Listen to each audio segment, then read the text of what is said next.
Broadcasting from the business capital of the world, this is the Podcast Business News Network. Michael Pijanowski joining us here a few days before Christmas, our relationship coach, enjoying the ride, Texas, and all of the above. Please introduce yourself. Hang on, let me what? Enjoy the ride. I can't see the rest of your shirt. Awesome. It says, hang on, let me overthink this. Oh, there you go. Thank you. Wasn't sure what you were referring to. This shirt, yes. There you go. So my name is Michael Pijanowski. I operate Enjoy the Ride Consulting in Addison, Texas. We work with awesome people to help them find new ways to interact with their world. Great. So I work with people who have problems with anxiety and depression. I work with couples who are in conflict, breaking old habits, forming new habits, and working with people in a group setting to help successful people become even more effective. And I would strongly encourage anybody out there that's interested to reach out to me for a free phone consultation. And let's see if we resonate with each other, and maybe we can work together. Perfect. Beautiful. I know today we're going to start with talking about dating and relationships. Is not the most important topic. It is to me. I don't know. Life is about relationships in general, any type of relationship, whether it's with your neighbor, with your friend, with your mother, your father, your partner, all the above, husband, wife, girlfriend, boyfriend, you name it. So yeah, especially around the holidays, what do we want to share about that? Because it's always exciting, intriguing. It's sad, it's depressing, it's gossipy. Yeah. There's so much to it. But there's so much to it. And we had another episode a few weeks back where we talked about it. And there's so much that we didn't cover, and there'll be so much that we don't cover today as well, because it's a huge topic and people have a lot of questions, and and which leads me to a book that I read recently. It was how to have a date worth keeping, or something along that line. Anyway, the book was pretty good, but what I saw in there was that they were really dealing with things from a surface view of do this, do that. The only thing I really agreed with is they said date a lot of different people, really get a lot of different experience, and that's teaching you about yourself. But where I really felt it fell short was that it really wasn't encouraging people to look deeply within themselves to see how they, to check in with themselves. What's your level of self-acceptance? What is our inner dialogue that we say about ourselves? Before we jump into the dating world, let's try to figure ourselves out a little bit. And even if you don't take that advice, and a lot of people won't, it's fine, because you're still going to learn something about yourself. So there really isn't, I guess there really isn't a wrong way, but if you really want to fully experience life and have a better experience, dig into yourself first. Change your expectations. A lot of what people see as bad in dating and relationship is that they have expectations that are not realistic, and that's just setting us up for a bad experience. For and then furthering that, thinking that our expectation is, what, I'm getting bothered here for somebody. I want to introduce somebody really your quick cat? before we. No. This is okay. So here he is. So he's just making a little cameo. Hi. His name is Texas. Hi, he was just promoted from wingman to assistant coach. Oh. And so he doesn't usually bother me, but I've got a treat up here for him. So. Oh, so cute. How old is he? Anyway, so yeah, relationship is it's all of those things you mentioned. It's complicated, it's easy, it's difficult. And for me, I feel like everybody should have kind of a reason of why they are looking for a relationship and why they're dating. And for me specifically, I'm really looking to shine my light brighter into the world. There's a certain amount of work that we can do with ourselves, and then when we become when we're in an intimate relationship, it pushes us further to to really find out more about ourselves and how to interact with others. It's kind of the next level up. And so if we can be on this page of mutual growth, all the better. All the better for us, all the better for the world, really. Got it. Well, it's exciting because Christmas is here, which could be good news or bad news because some people could be lonely and depressed, during the Yeah. holidays. What do you recommend for those out there in the dating world that are single for Christmas? What should they be doing? Well, they should, I know it's Should we be like on Match.com on Christmas Eve? no, yeah, I don't think so. Really, assessing yourself, how do you feel about yourself? Um, and really, if you feel that broken heart, if you have a broken heart or you're feeling brokenhearted, the best thing to do is dive right into the feeling. And that's, the work that I talk about all the time is about really facing life head on. It's about, if you feel some shitty emotion, feel it instead of trying to avoid it. So if it's Christmas and you're feeling lonely, face it directly. Notice what it feels like to feel loneliness in your body. You're going to feel any emotion you feel it in your body first, and then thoughts start coming afterwards. It can work the other way, but generally, that's kind of the way it goes. So you have this feeling of loneliness, and you just stay with that feeling and become interested in yourself, how you work, and it's uncomfortable. I'm not going to lie to you. It's not pretty, but there's a light at the end of the tunnel. And if you really truly address your emotions directly, you're going to find that that the icky feelings that you're having are going to subside. And I had to do this over several iterations, and every time that I would do it, it got easier and easier. And the time that it took to stay with it, lessened. And so, it's not that we're trying to become emotionless. We're just trying to acknowledge the feelings that we have. And so when I feel some emotion come up, I'm aware of it and I allow it to be.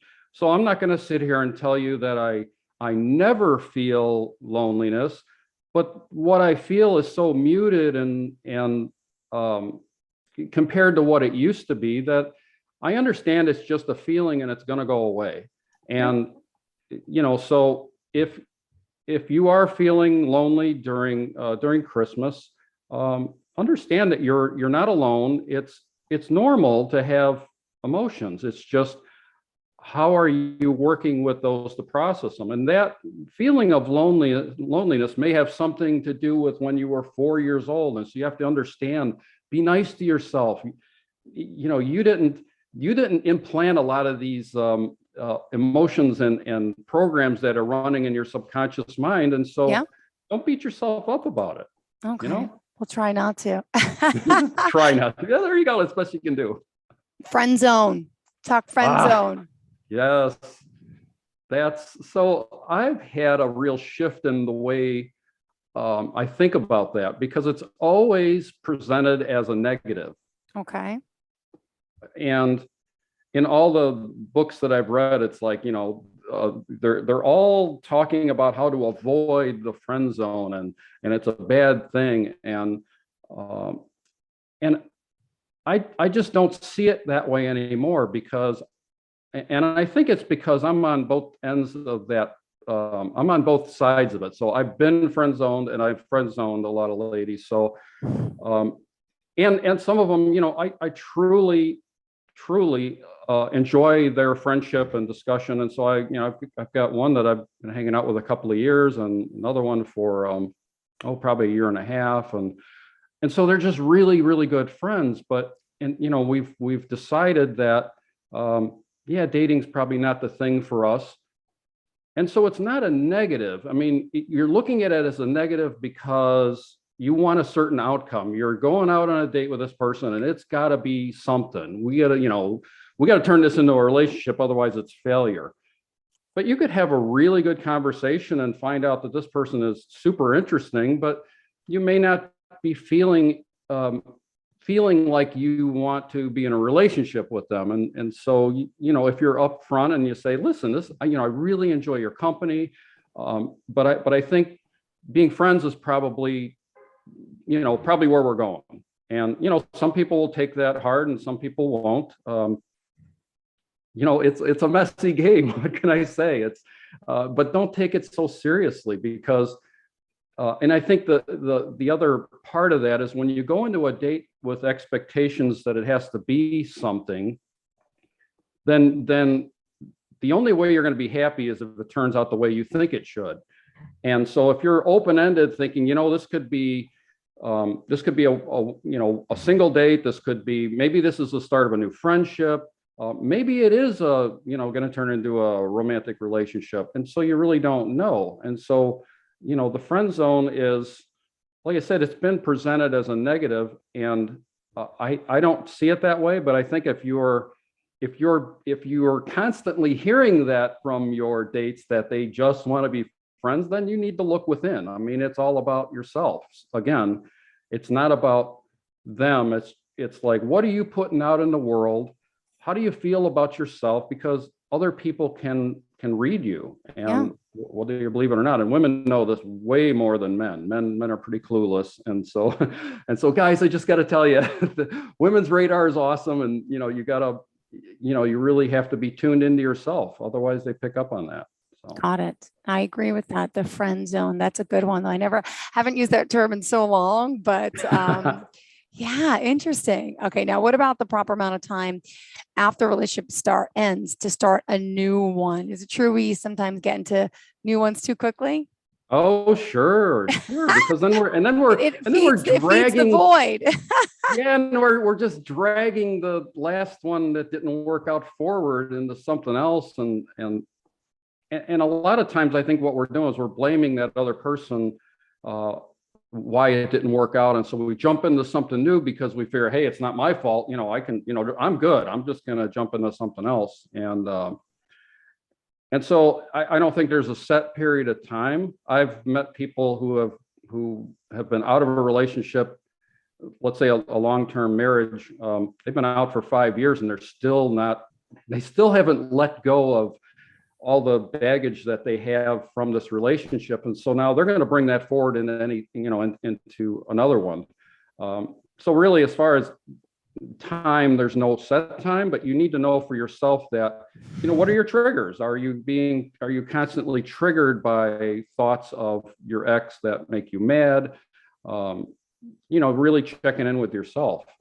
It's kind of funny because I recently met a gal that I've been dancing with her for probably a month or better on Thursday nights. And I really like her and she seems like me. And then, so I decided, now was probably a good time to try to get her number. And then I find out that she's recently divorced and I'm like, oh, hold on. You may not think so, but you need time to recollect yourself, to kind of readjust to this new life. And I don't know how long she was married, but so, there was an example of like, hey, let's just be friends, let's dance. And, maybe at some point there'll be something, but, it's really not a great idea to jump into something new until you've had a time to heal that broken heart.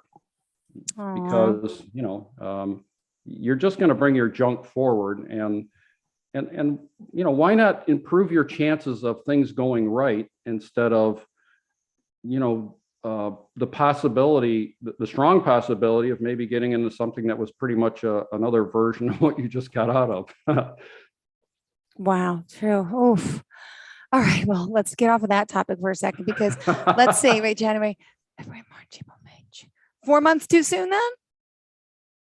It's all about what's going on inside here. Really, it's all about what's going inside. Well, when you think you're ready, and then it's like, oh gosh, maybe I'm not. Well, yeah, but that's okay too, because when, like I said, part of being in a relationship is getting triggered and then working with that. So it's okay as long as you understand that, oh, I just got triggered and you're not blaming somebody else for that, it's okay. Got it. So really it's just knowing yourself, and if you're getting triggered and you're pointing at the other person, then yeah, bad sign. Got you. Now, what about someone dealing with like a broken heart? Any advice to them, especially during the holidays?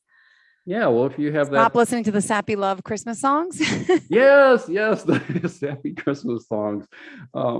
Yeah, it's like we talked about before. It's if you feel brokenhearted, and I've talked to several people who they say, well, you know what, I'm done with relationships because I just hate it when I have a broken heart. And what I would say to them is that the avoidance of a broken heart is a broken heart. So Okay. you're doing this, you're staying away from a relationship to protect your heart from being broken, but what you're actually doing is you're causing yourself pain because you want to be in communion with another person, but now you're just going to make that pain chronic instead of riding it out and getting to the end of it, which you will. Everybody does. It's like, as long as you face it and you really address the pain, and you don't try to mask it, you don't run away from it. Think about this. So you're brokenhearted. Well, if you Okay. if when something happens to somebody that you really care about, and if how would you feel if you really had very little emotion about that? So it's like grieving the loss of a relationship through a broken heart it's a form of love. You got to understand that you feel this way because you have love in you. You are love. And if you weren't, you wouldn't have these feelings. You just, you'd be like some narcissist that just blows off the next person, jumps into the next one, and they don't really care what anybody thinks. And really, somebody that's really that dysfunctional, they don't have those kind of emotions that they can dig into. And so when you're feeling those emotions, just know that we're built to have these emotions. And yeah, I mean, it's when I lost my best friend David, I mean, he was 10 years younger than me, and he used to tell everybody that I was 2.5 Olympics older than him. Yeah. But he was such a cool guy, and I remember the call when he had died, and I cried for hours, and I just let myself feel it. And I was really interested because I had been doing this work for a while when that happened, and it was just like, well, okay, so here's the test. What's going to happen? Is all this work that I'm doing go by the wayside? Is it all bullshit? What's the deal? And yeah, it was extremely sad, and I stayed with it, and it eventually subsided. And now I have my fond memories of him, and he was an awesome friend. I wish he was here, but he's not. And so he's got something else to do. That's all. Oh, wow. Wow. Well, it's the time of the year, and it really is. It's an amazing time of the year. It's a sad time of the year. It's depressing. It's wonderful, but I can tell you the truth. I think January is worse. February is first for anyone with a broken heart. Yeah, because it's the after. Yeah, it's Well, so you're in like beautiful weather, so maybe it's different depending on like where you're located, because it's like depressing in the cold. Think about that. Isn't it no, colder? that's true, and that's part of the reason I moved to Texas from Chicago. So Yeah. I like the warm weather. I like sunshine, and I know it. It's a proven fact that it has a lot to do with our Seasonal state of something mind. disorder or something. Yeah. All right. So what Yeah. else did you want to discuss on the list? There's so much. Okay, so dating conversations. So a lot of times dating conversations turn into job interviews, and so instead of thinking it like a job interview, talk about your feelings, talk about passions, your interests.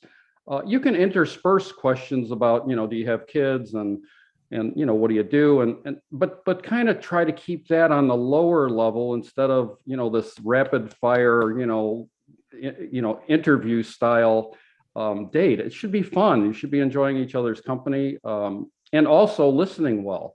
So listening to another without forming the next statement that you're going to make, which is difficult. It's something I'm still working on, and it's but you will have words when you need them. It's not like you need to have something queued up, because it also shows that you're listening to the other person. So listening is really important. Like I said, just talking about things that are important to you, dreams and passions, and what makes your day, or funny stories. Tell stories that are interesting, and maybe say something about you without going through the whole mundane. I have this many kids, I work here, just that whole thing that just it's I don't know, it's just not very pleasurable.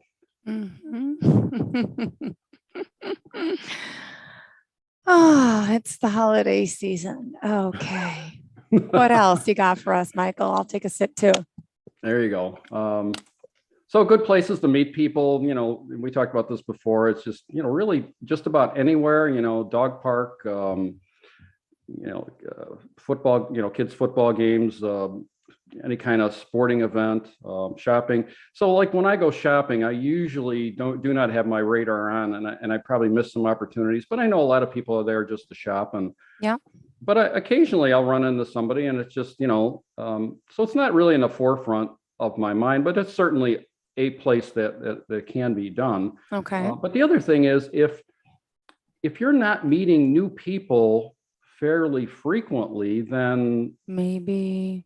yeah, maybe that you need to adjust your schedule so that you're doing things where you do run into people. That's why, I mean, I'm into the, said before, into the country western dancing. And so there's like an unending supply of new people just constantly. And, as Coach Corey Wayne says, he's like a men's relationship coach. And he says, there's another bus coming in 15 minutes. And it's so true, because when we get so wound up in like, wow, this one's got to work. When you realize that, no, it really doesn't, because there's another one like 10 paces behind. It really isn't serious. And so that takes a lot of the pressure off of realizing that, there's just thousands of people that would match with you and I. So.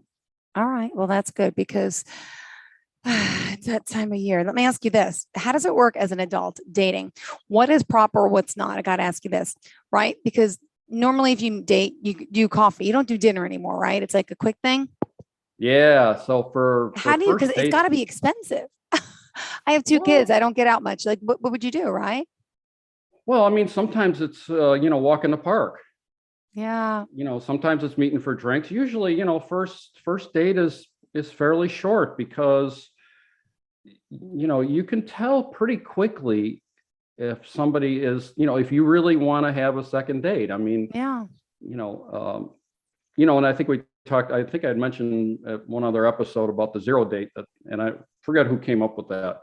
So it's basically like you're talking to somebody, and you're saying to yourself, do I see myself sitting across the table from this person for like an hour, or, Yeah. and then like, okay, then we could do that. But I think, a short date is So best. speed dating, could that work? I'm glad you brought that up, because I've been curious about that. And that may be something I'll look into just as a curiosity, because it's like, yeah, how long does it really take? I mean, I seem to be fairly good at assessing somebody in a short period of time, and I'd like to try it just to see. Sounds pretty interesting. I agree. Interesting.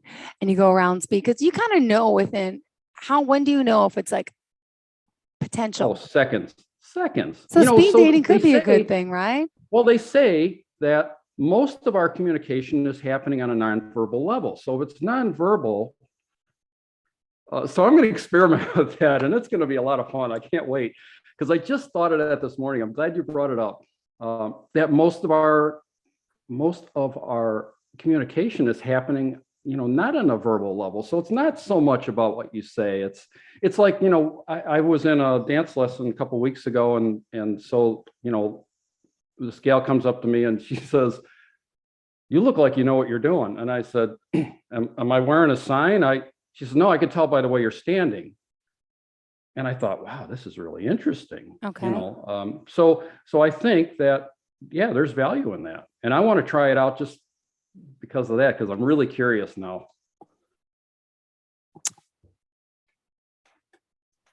I wonder. I I wonder. wonder.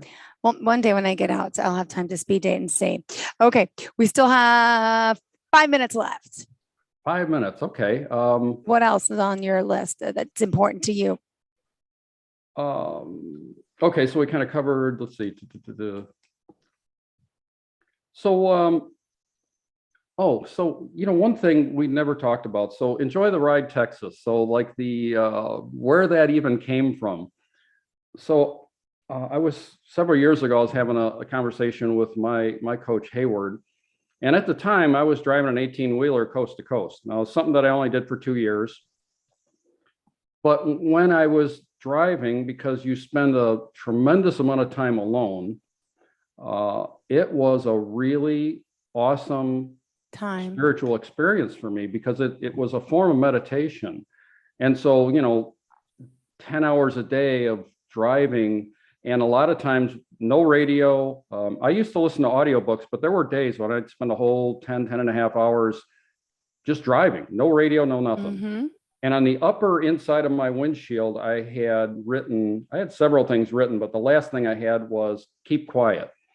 And what that was is it was a reminder to me that as I'm driving and I'm focusing on my breath and focusing on driving, obviously, when my mind would start spinning, I would just realize that it was spinning, and I just look up at that keep quiet. And not that I was trying to keep myself quiet, but it was the acknowledgement of that I know that my mind is spinning. And so looking up is just the acknowledgement that I see that my mind is spinning out of control. And so for me, it was a kind of a spiritual experience. So Enjoy the Ride kind of came out of that, and that's where it really came from, because I found that to be very, very useful in my development. So, and now I'm done with that. So now here I am. Yay. Yay. And any last minute thoughts here for the holidays for those that, good or bad, relationship, no relationship? How could you help them? Give us advice. I think it's a good New Year present, right? To kind of work on yourself to be that better Yes. person. Yeah. Now, do you need to be in a relationship to go to a relationship coach? No. Could you help absolutely within first, not just the couple? You do individual work too, right? Yeah, and really, when I work with couples, I would rather work with them individually, because it's it's not about what he did or what she did. It's about how you're processing what they said or did, because it's all about your internal triggers. And so a lot of the things that they would talk about, if I can get them to put that on the side until they start realizing that their subconscious mind is running their life, when they really get the hang of that, they may not want to go back and discuss all that stuff they wanted to discuss. Yeah. So really, yeah, just about doing internal work and relax. Life is to be enjoyed, and it's every time you struggle, it's like a Chinese finger puzzle. It just gets tighter. So just relax. If your heart is breaking, let it break. It's going to break 1,000 times. It's not done. We're going to experience a broken heart many times throughout the rest of our lives. And so, just embrace it for what it is, and let it happen, and it'll run its course, and you'll be done with it. And, life is good. So. Got it. Well, in closing today, let's remind our listeners how we can reach out to you. EnjoyTheRideTexas.com. How else can we reach out, Michael? Well, you can reach out through my site, or you can email me at michael@enjoytheridetexas.com. If you have any questions that you would want answered on the show, you can drop them, in the comments, or just email me. You can also find my number in there. You can shoot me a text. We can set up a time for a free phone consultation, and see if we can work together. Perfect. Well, thank you so much. I appreciate it. And have a great Christmas. Merry Christmas. Happy New Year to you, to our listeners. And thank you for being here for us, and enjoy your holiday. Thanks, Jill. Merry Christmas. Merry Christmas, Michael. And to everyone else the same. Have a great day.